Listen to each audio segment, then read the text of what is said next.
Let's consider these key points. 1. After working the first 6 days of the week in creating this earth, the great God rested on the seventh day. According to Genesis chapter 2 verses 1 to 3. 2. This stamped that day as God's rest day, or Sabbath day, as Sabbath day means rest day. To illustrate, when a person is born on a certain day, that day thus becomes his birthday. So when God rested upon the seventh day, that day became his rest, or Sabbath day. 3. Therefore the seventh day must always be God's Sabbath day. Can you change your birthday from the day on which you were born to one on which you were not born? No, neither can you change God's rest day to a day on which he did not rest. Hence the seventh day is still God's Sabbath day. 4. The Creator blessed the seventh day. Genesis 2 verses 3, 5. He sanctified the seventh day.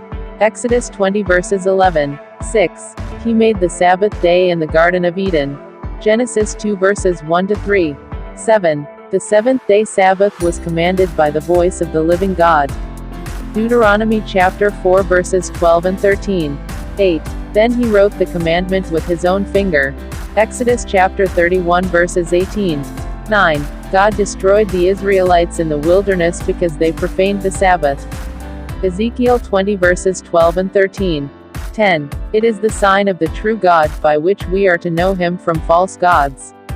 Ezekiel 20 verses 20, 11. God has pronounced a special blessing on all the Gentiles who will keep it. Isaiah 56, 6, 7, 12. The Lord requires us to call it honorable. Isaiah 58, 13. Beware, ye who take delight in calling it the old Jewish Sabbath, a yoke of bondage, and so on. 13. Luke, the inspired Christian historian, writing as late as AD 62, calls it the Sabbath day. Acts 13:44, 14. The Gentile converts called it the Sabbath. Acts 13:42, 15. Not a word is said anywhere in the New Testament about the Sabbaths being abolished, done away, changed, or anything of the kind. 16. There is no record that God has ever removed his blessing or sanctification from the seventh day. 17. The seventh-day Sabbath was an important part of the law of God, as it came from his own mouth, and was written by his own finger upon stone at Sinai. See Exodus 20. When Jesus began his work, he expressly declared that he had not come to destroy the law. Think not that I am come to destroy the law, or the prophets. Matthew 5:17, 18. Jesus says it was made for man, Mark 2 verses 27, that is, for the race, as the word man is here unlimited, hence, for the Gentile as well as for the Jew. 19. It was given to Adam, the head of the human race. Mark 2:27, Genesis 2, 1 to 3. 20. Hence through him, as our representative, to all nations. Acts 17 verses 26. 21. It is not a Jewish institution, for it was made 2,300 years before ever there was a Jew. 22. The Bible never calls it the Jewish Sabbath, but always the Sabbath of the Lord thy God. Men should be cautious how they stigmatize God's holy rest day. When Jesus came, he kept the seventh day all his life. According to Luke 4 verses 16, John 15:10.